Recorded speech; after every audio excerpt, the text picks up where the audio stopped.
ఒకప్పుడు ఈ heart beat Jagan Jagan అని కొట్టుకుంటుందని చెప్పి నిండు అసెంబ్లీ సాక్షిగా చెప్పిన మీరు ఇప్పుడు అదే హార్ట్ బీట్ చంద్రబాబు గారు అని కొట్టుకుంటుందా? What you answer? ఇప్పుడు మీరు ప్రస్తుతం ఆంధ్రప్రదేశ్లో ఉన్నారా? సో 3 రాజధానులని 3 ముక్కలు ఆట ఆడారు, పోలవరంని పొడి చేశారు. ఇక రోడ్ల సంగతి మీకు తెలుసు, గుంతల రోడ్లు. అంటే ఆ గుంతల రోడ్లు వెళ్తుంటే జగన్ అని నా గుండె కొట్టుకుంటుందా? ఆనాడు తాడికొండ ఎమ్మెల్యేగా ఉన్నటువంటి ఉండవల్లి శ్రీదేవి అనే మీరు 30 కోట్లకు అమ్ముడుపోయారు అనేటువంటిది ప్రధాన ఆరోపణ. అది 100%లో 25% షేర్ నందిగం సురేష్కి, 30% సజ్జలకి, 30% తాడేపల్లి వాళ్ళకి. ఇది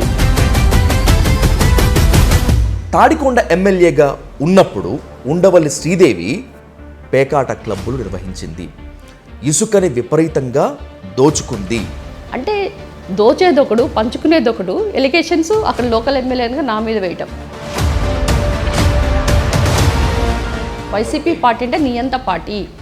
మీరు కనుక కన్నల్ గద్దాఫీ లిబియాలో ఎలానో, లేదా నార్త్ కొరియాలో కిమ్ ఎలానో, జర్మనీలో హిట్లర్ ఎలానో, ఇక్కడ నియంత ఎవరంటే Jaganmohan Reddy.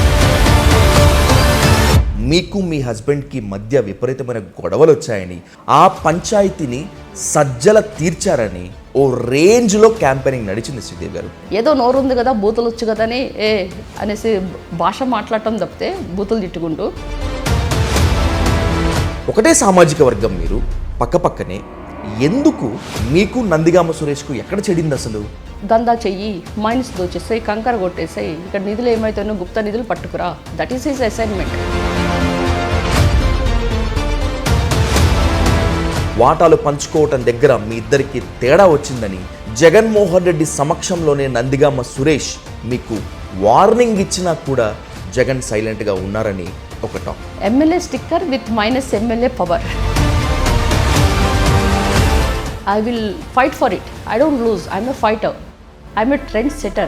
I don't follow the trend. That's my attitude.